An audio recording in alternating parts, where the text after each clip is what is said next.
Hai, selamat datang di Mageran Movie Bro. Kali ini kita akan membahas alur film cerita action India yang sempat menghebohkan dunia perfilman, Puspa The Rise Part 1. Film ini dirilis tahun 2021, disutradarai oleh Sukumar dan dibintangi oleh Allu Arjun si Abang Jago. Ia bertindak sebagai Pusparaj tentunya. Nah, film ini bukan sekadar kisah preman desa, tapi sebuah perjalanan ambisius seorang buruh biasa yang perlahan naik ke puncak rantai kekuasaan penyelundupan kayu cendana merah alias Red Sandalwood, sebuah kayu langka dan mahal dari hutan Andhra Pradesh. Jangan lupa siapkan cemilan karena cerita ini panjang dan seru. Haha. Oke, kita langsung mulai saja bro. Kisah dimulai di desa kecil Sesachalam di mana Pusparaj bekerja sebagai buruh angkut kayu merah ilegal. Dari awal kita sudah ditunjukkan bagaimana Bang Jago sebagai sosok yang keras kepala tapi tak takut kepada siapapun. Ia selalu berpikir cepat meski di bawah tekanan. Meski status sosialnya rendah karena dia adalah anak haram tanpa nama ayah, Bang Jago punya ambisi yang tinggi dan tak mau hidupnya dikendalikan siapapun. Bang Jago tak suka diinjak-injak. Dia selalu membalas jika diperlakukan tak adil meski yang ia hadapi adalah bos atau preman di atasnya. Dan karena keahliannya membawa kayu merah dengan teknik yang sulit ditiru, Bang Jago makin dibutuhkan dalam organisasi penyelundupan itu. Di sisi lain, ada seorang desa bernama Sri Pali yang diperankan oleh Rasmika Mandana. Bang Jago diam-diam naksir kepada gadis cantik ini bro. Tapi rasa rendah diri karena status sosial membuat dia sulit mendekati si gadis cantik bro. Namun lambat laun Bang Jago mulai naik level. Ia berhasil menyelesaikan berbagai pekerjaan beresiko yang orang lain tak berani melakukannya. Salah satunya adalah ketika dia menyelundupkan kayu merah lewat jalan tersembunyi. Ia berhasil lolos dari polisi dengan menggunakan teknik cerdik menyembunyikan kayu di bawah sungai dan rawa. Melihat kehebatannya, para pedagang besar mulai tertarik kepadanya. Bang Jago jadi semacam orang kepercayaan baru dalam rantai distribusi penyelundupan.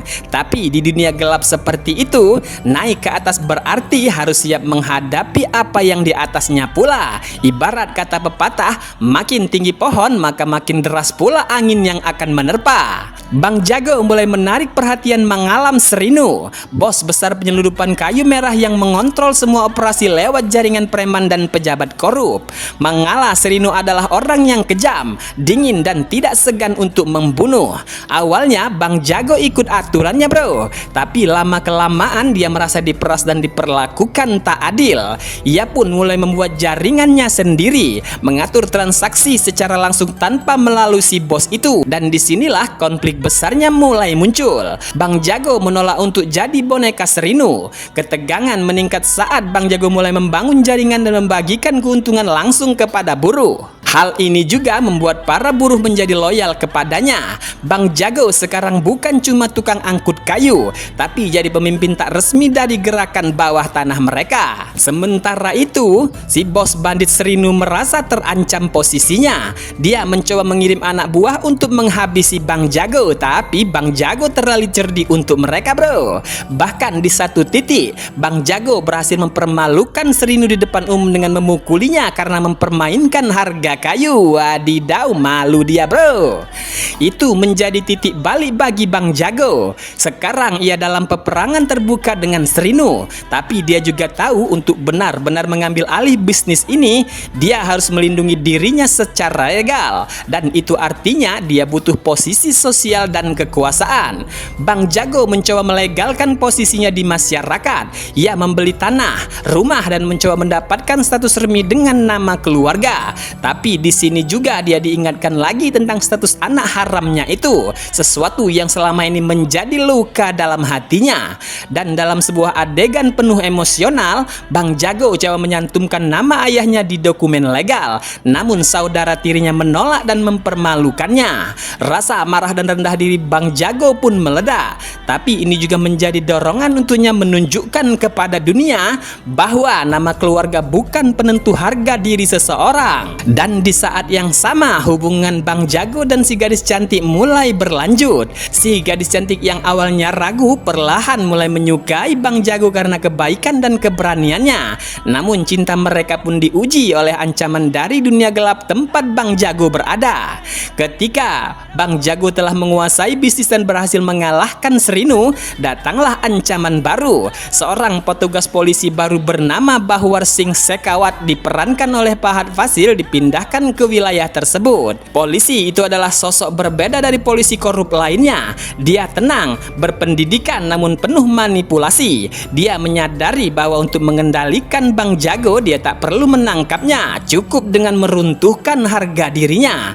Dalam salah satu adegan klimaks, Bang Jago datang ke rumah polisi itu dengan keadaan mabuk untuk menjalin koneksi. Tapi yang terjadi justru sebaliknya, polisi itu mempermalukannya. Bang Jago pun menolak dan mengancamnya balik. Dengan penuh percaya diri, Bang Jago berkata, "Dengar, nama Puspa bukan bunga seperti yang kau kira. Aku adalah api," teriak Bang Jago, bro.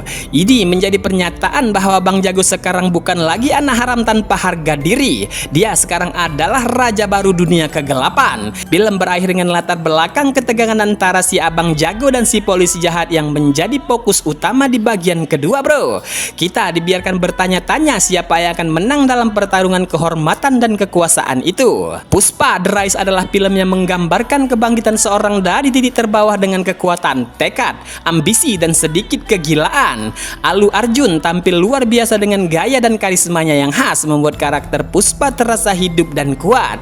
Gimana menurut kalian dengan cerita hidup Puspa Raj ini, bro? Apakah dia pahlawan atau penjahat? Tulis pendapat kalian di kolom komentar ya, bro.